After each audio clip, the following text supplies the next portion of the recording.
आज मी बनवणार आहे इडली। तर त्यासाठी मी या ग्लासने 2 ग्लास तांदूळ घेतलेत, राशनचे तांदूळ घेतलेत आणि इथे उडदाची डाळ घेतली त्या वाटीने 1 वाटी।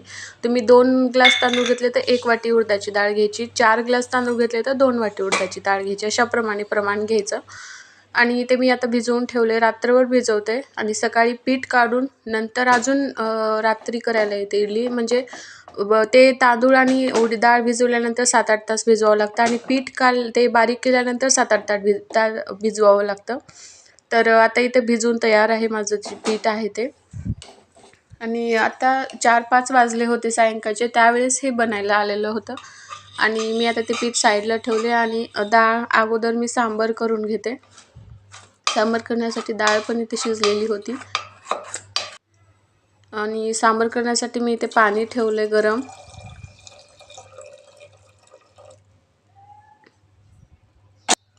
आणि लगेच सांबर करून घेते मी आता।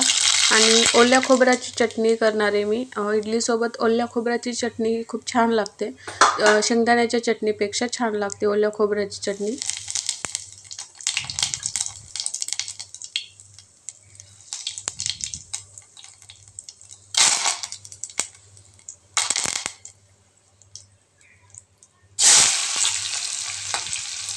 सांबरमध्ये सांबर मसाला, धनेपूड आणि चिंच आणि गुळाचं पाणी आणि शेवग्याच्या शेंगा ह्या आयटममुळे सांबर खूप छान बनते।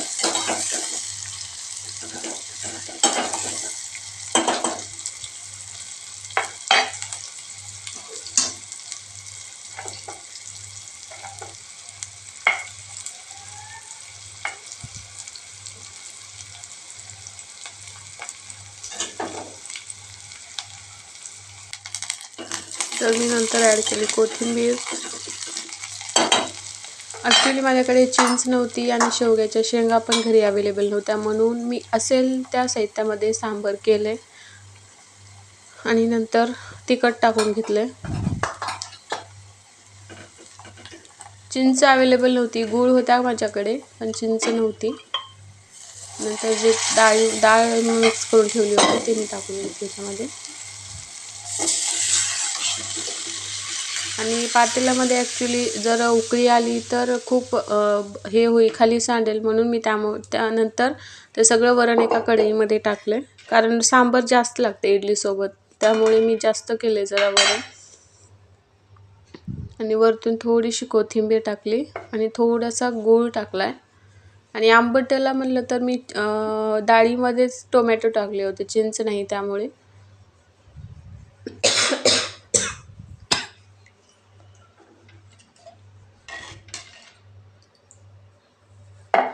आणि सगळ्यात शेवटी आपल्याला मीठ टाकून घ्यायचं आहे।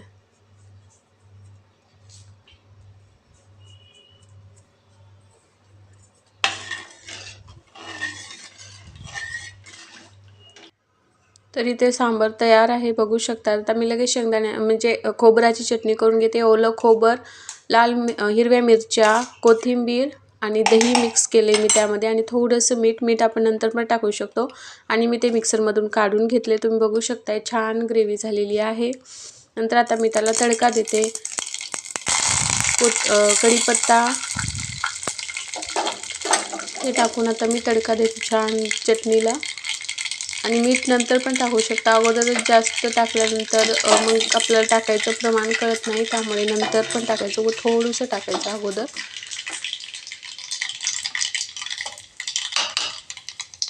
आणि खोबऱ्याची चटणी करताना त्यामध्ये शेंगदाणे मिक्स करायचे नाहीत, कारण शेंगदाणे आणि खोबर ते कॉम्बिनेशन वेगळंच लागतं खाण्यासाठी। शेंगदाण्याची करत असाल तर शेंगदाणे आदल्या रात्री भिजवून ठेवायचे, मग चटणी करायची, छान होते। तर इथे चटणी तयार आहे खोबऱ्याची, तडका दिलाय मी। तर चटणी सांबर दोन्ही तयार आहे। आता इथं पीठ पण तयार आहे। आता मला आता इडल्या करायच्या, त्या 5 मिनिटाच्या अगोदर मी त्यामध्ये थोडासा खायचा सोडा घालून घेते आणि चवीनुसार आपल्याला मीठ टाकून घ्यायचं आहे।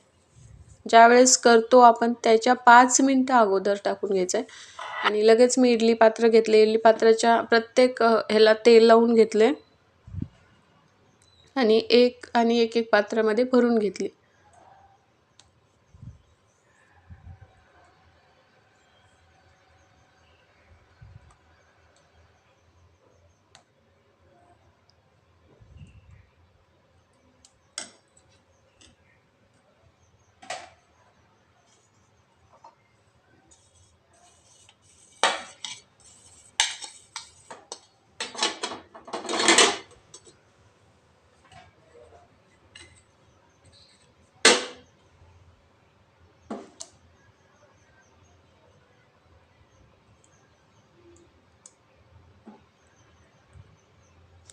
आणि इडली पात्राचं झाकण लावून आपल्याला फक्त 15 मिनिटं ठेवायचे आहेत. आपण हे इडली पात्र लावताना अगोदर घड्याळीकडे बघायचे की किती वाजलेत.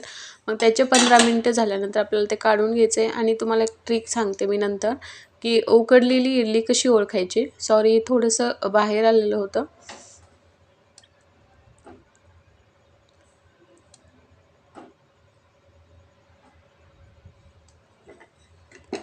तर आता मी झाकण लावून ठेवून दिले. गॅसची फ्लेम हाय ठेवून आपल्याला ते उकडू द्यायचे छानपैकी इडल्या.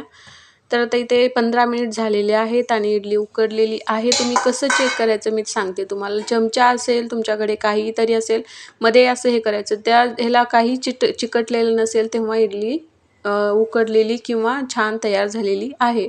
तर अशा पद्धतीने मी आता इडली हे सगळे आहेत ते काढून घेते एक घणा पूर्ण.